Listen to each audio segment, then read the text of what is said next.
लोग कहते थे भाजपा का विकल्प क्या है, नरेंद्र मोदी का विकल्प क्या है, एनडीए का विकल्प क्या है। आज पूरे देश के कोने कोने, कन्याकुमारी से लेकर के कश्मीर तक, असम से लेकर के गुजरात तक, चारों तरफ और आज रामलीला मैदान में एक ही शंखनाद करके पूरा देश इकट्ठा हुआ है। एनडीए का विकल्प, इंडिया तैयार है तुम्हारा मुकाबला करने के लिए, तुम्हारी तानाशाही का मुकाबला करने के लिए, तुम्हारी गुंडागर्दी का मुकाबला करने के लिए। इनका संविधान पे कोई विश्वास नहीं है। जितने मर्जी इकट्ठे कर लो पैसे, हीरे, मोती, मगर ख्याल इतना रहे कफन पे जेब नहीं होती। अपने प्रधानमंत्री नरेंद्र मोदी जी को याद दिलाना चाहती हूँ, सत्ता सदैव नहीं रहती। आज अगर हम चुप रह गए, आने वाली पीढ़ियां जवाब मांगेगी। जब देश तानाशाही की नई गुलामी में जा रहा था, तुम क्या कर रहे थे? कि जिस दिन ये संविधान खत्म हो गया, उस दिन ये हिंदुस्तान नहीं बचेगा। क्या केजरीवाल जी को इस्तीफा देना चाहिए? क्या उन्हें इस्तीफा देना चाहिए? केजरीवाल जी को इन्होंने गिरफ्तार कर दिया। आपके केजरीवाल शेर है, शेर। और आप लोगों ने गोविंदा का फिल्म का एक गाना सुना होगा कि तुम तो धोखेबाज हो, वादा करके भूल जाते हो। मोदी सरकार के पास एक यंत्र है जो विपक्ष को कुचल रही है और इसका नाम है ईडी। किसानों को आतंकवादी समझने वाली भाजपा सरकार को दिल्ली आने से रोकना होगा। अब की बार भाजपा तड़ी पार, अब की बार भाजपा तड़ी पार। आज देश बहुत मुश्किल हालात से गुजर रहा है। ऐसा हाल है, न कोई वकील, न कोई दलील, न कोई कार्रवाई और सीधे जेल। हमारा मीडिया, हमारा अखबार, हमारा फेसबुक, आप लोग हो, आप लोगों को जाके लोगों को समझाना पड़ेगा कि केजरीवाल जी हो, हेमंत सोरेन जी हो या कोई और हो, वो जेल में इसलिए है वो संविधान को बचाना चाहते हैं, आपके वोट को बचाना चाहते हैं। बहुत बहुत शुक्रिया। और जो लोग ईडी, सीबीआई, इनकम टैक्स को आगे कर रहे हों, उन्हें सत्ता में रहने के लिए, सत्ता को बचाने के लिए अगर इन संस्थाओं को आगे कर रहे हैं तो ये 400 पार नहीं 400 हारने जा रहे हैं। जैसा राहुल जी ने कहा, हम प्रचार न कर सके, कहीं भी जा नहीं सके, कहीं जाना नहीं, किसी को मिलना नहीं, हमारे कार्यकर्ताओं को कोने कोने में भेजना नहीं, ये तरीका मोदी जी ने अपनाया है। और डेमोक्रेसी को एक एक करके हमारे संस्थाओं को वो खराब कर रहे हैं। इसीलिए हमको लड़ना है डेमोक्रेसी बचाने के लिए, लोकतंत्र की रक्षा करने के लिए और संविधान को बचाने के लिए। संविधान है तो आपको रिजर्वेशन है, संविधान है तो आपको मूलभूत जो अधिकार है, फंडामेंटल राइट्स, वो मिलेंगे। और संविधान नहीं है, ये कुछ नहीं मिलेगा। इलेक्शन कमीशन के लोगों को नरेंद्र मोदी जी ने बैठाया, दो नेताओं को, दो चीफ मिनिस्टरों को जेल में डाला। चुनाव से कुछ ही महीने पहले अगर डालना था तो 6 महीने बाद डाल देते, 6 महीने पहले डाल देते। नहीं, चुनाव से 2-3 महीने पहले 2 चीफ मिनिस्टर को डालना था। आपने हमारे बैंक अकाउंट बंद किए। बैंक अकाउंट बंद करने थे, 6 महीने पहले करते, 1 साल पहले करते, 6 महीने बाद करते, कोई फर्क नहीं पड़ता। आप चाहते हो कि विपक्ष चुनाव ना लड़ पाए और इसीलिए आपने कांग्रेस पार्टी के बैंक अकाउंट रद्द किए, आपने इलेक्शन कमीशन में अपने लोग बैठाए, आप जुडिशरी पे दबाव डाल रहे हो क्योंकि आप चाहते हो कि मैच फिक्स हो, संविधान रद्द किया जाए और आप सत्ता में रहो। और मैं आपको बताना चाहता हूं कि जिस दिन ये संविधान खत्म हो गया, उस दिन ये हिंदुस्तान नहीं बचेगा। इसको पुलिस से, धमकी से नहीं चलाया जा सकता है। ये जो संविधान है, हिंदुस्तान की जनता की आवाज है, हिंदुस्तान के दिल की धड़कन है। इसको जिस दिन खत्म कर दिया गया, उस दिन यहां पे हिंदुस्तान नहीं बचेगा। अलग अलग स्टेट हो जाएंगे, हिंदुस्तान नहीं बचेगा। यही इनका लक्ष्य है। ये सोचते हैं कि संविधान के बिना धमकाकर, डराकर police, CBI, ED, income tax department के साथ देश चलाया जा सकता है। ये सोचते हैं मीडिया के बिना देश चलाया जा सकता है। आप मीडिया को खरीद सकते हो, आप मीडिया को दबा सकते हो, आप मीडिया के रिपोर्टर्स का मुंह बंद कर सकते हो, मगर आप हिंदुस्तान की आवाज को नहीं दबा सकते हो। अरविंद केजरीवाल को तो गिरफ्तार कर लोगे, लेकिन उसकी सोच को कैसे गिरफ्तार करोगे? जो लाखों अरविंद केजरीवाल देश में पैदा हो चुके हैं, उनको किस जेल में कैद करोगे? अरविंद केजरीवाल एक व्यक्ति नहीं है, अरविंद केजरीवाल एक सोच का नाम है। इंडिया गठजोड़ इकट्ठे हैं, सब इकट्ठे हैं। आज सभी के, मेरे ख्याल में कईयों का तो कैमरे भी कांपने लगे होंगे, ये इकट्ठे कैसे बैठ गए? ये चाहते नहीं हम इकट्ठे बैठे, कभी ये इधर से कभी इधर से, कोई अफवाह। लेकिन मैं ये कहना चाहता हूं सबको कि आओ इकट्ठे हो जाएं और इन भ्रष्टाचारियों को कह दो, भगवंत मान ने बोला था, इन भ्रष्टाचारियों को कह दो कि जितने मर्जी इकट्ठे कर लो पैसे, हीरे, मोती, मगर ख्याल इतना रहे कफन पे जेब नहीं होती। क्या केजरीवाल जी को इस्तीफा देना चाहिए? क्या उन्हें इस्तीफा देना चाहिए? केजरीवाल जी को इन्होंने गिरफ्तार कर लिया। आपके केजरीवाल शेर है, शेर। ये ज्यादा दिन तक उनको जेल में नहीं रख पाएंगे। करोड़ों लोगों के दिल में बसते हैं केजरीवाल। जिस बहादुरी और साहस से वो देश के लिए लड़ रहे हैं, कई बार मुझे लगता है कि आजादी की लड़ाई में वो एक फ्रीडम फाइटर थे, जो देश के लिए लड़ते लड़ते शहीद हो गए। इस जंग में भी केजरीवाल जी को शायद भारत मां के संघर्ष के लिए भेजा है। मैं सत्ता में बैठे हुए सरकार के जितने भी सदस्य हैं, अपने प्रधानमंत्री नरेंद्र मोदी जी को याद दिलाना चाहती हूं कि इस जीवन राम भगवान के जीवन गाथा का क्या संदेश था। सत्ता सदैव नहीं रहती, सदैव नहीं रहती सत्ता।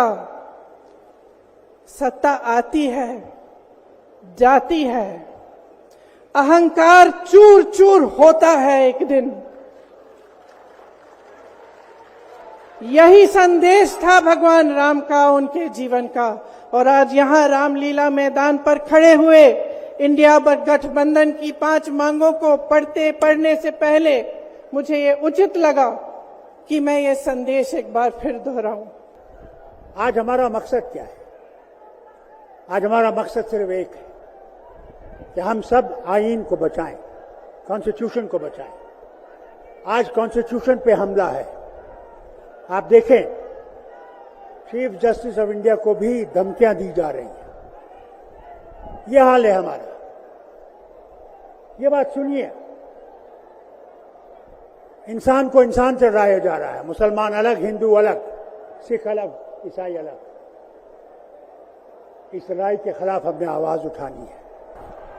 आज ये उमड़ा ऐतिहासिक इस मैदान में सैलाब इस बात की गवाही दे रहा है कि लोकतंत्र को खत्म करने के लिए जिस तरीके से तानाशाह ताकतों ने अपना कदम बढ़ाया है, उसको अंत करने के लिए ये संकल्प सभा यहाँ पे आमंत्रित हुई है, जिसमें आप सभी जन भारत के हर एक देश, हर एक प्रांत से आए हुए हैं।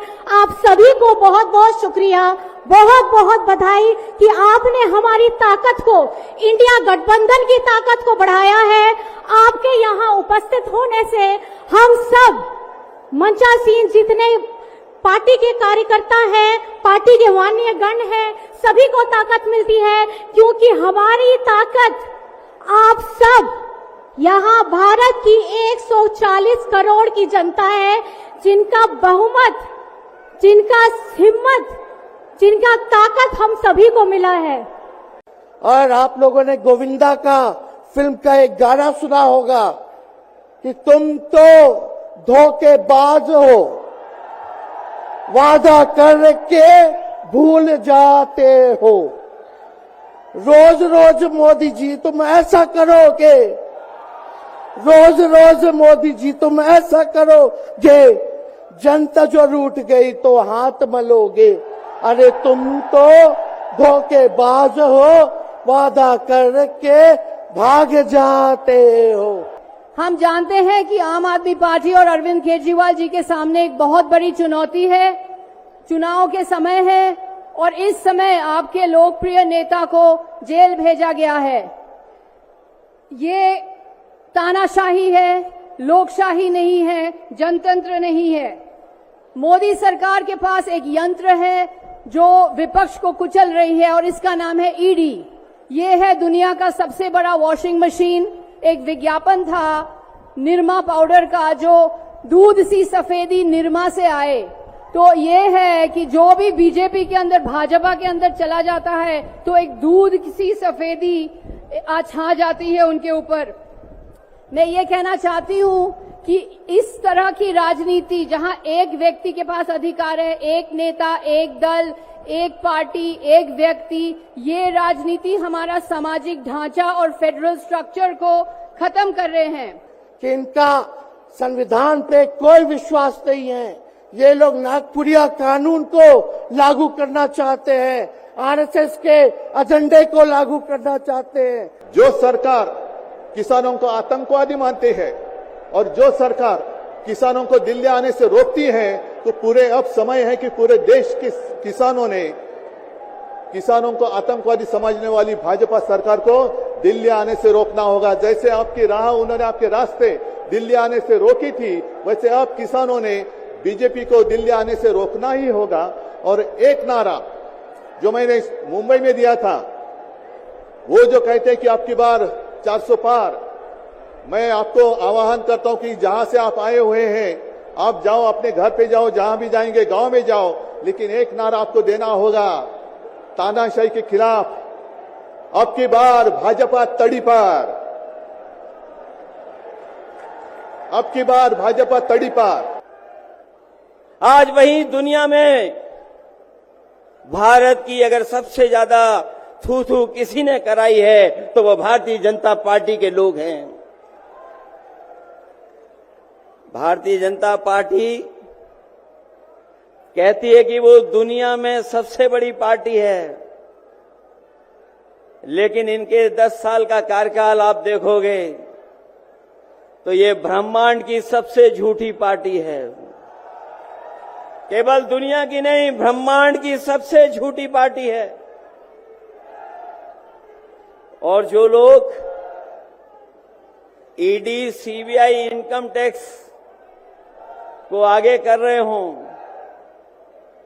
उन्हें सत्ता में रहने के लिए, सत्ता को बचाने के लिए अगर इन संस्थाओं को आगे कर रहे हैं तो ये 400 पार नहीं, 400 हारने जा रहे हैं। आज देश बहुत मुश्किल हालात से गुजर रहा है।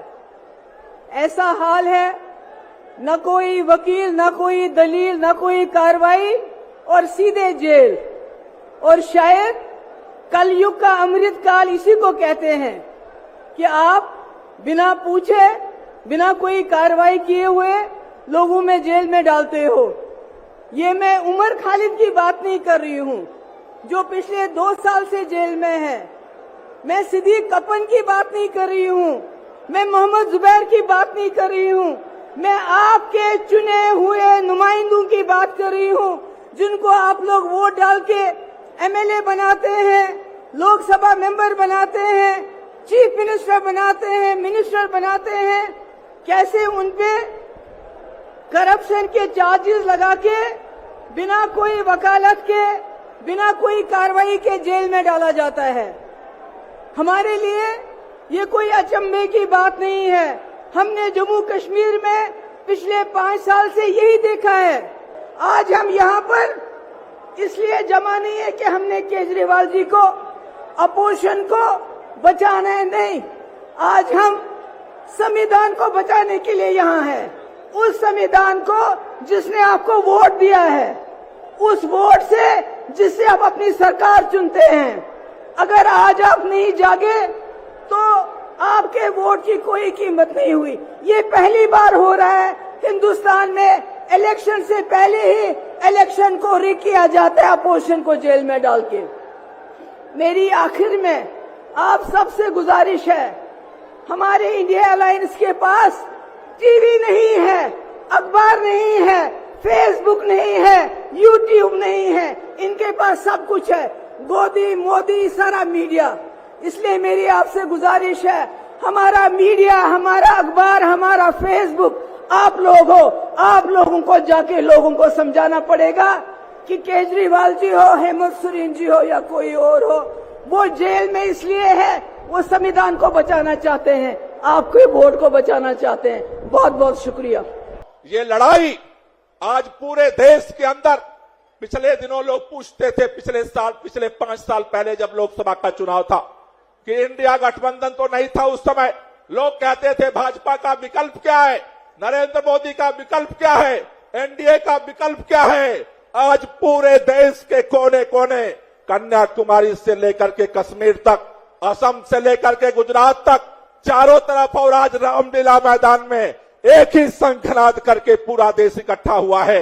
एनडीए का विकल्प, इंडिया तैयार है तुम्हारा मुकाबला करने के लिए, तुम्हारी तानाशाही का मुकाबला करने के लिए, तुम्हारी गुंडागर्दी का मुकाबला करने के लिए, लोकतंत्र के हत्या का मुकाबला करने के लिए। कई लोग पूछते हैं कि आगे ये विपक्ष के लोगों को ही क्यों गिरफ्तार करते हो, क्या भाजपा में कोई भ्रष्टाचारी नहीं है? देश जानता है।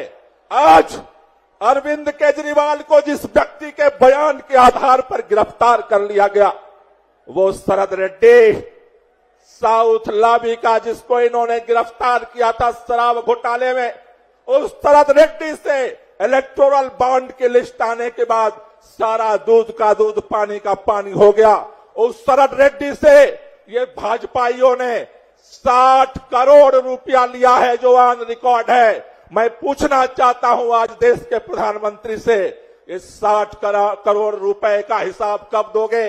मैं ईडी से पूछना चाहता हूं, अरे तुमने मुख्यमंत्री तो गिरफ्तार कर लिया, इस शरद रेड्डी को कब फिर गिरफ्तार करोगे? आज अगर हम चुप रह गए, आने वाली पीढ़ियां जवाब मांगेगी। जब देश तानाशाही की नई गुलामी में जा रहा था, तुम क्या कर रहे थे?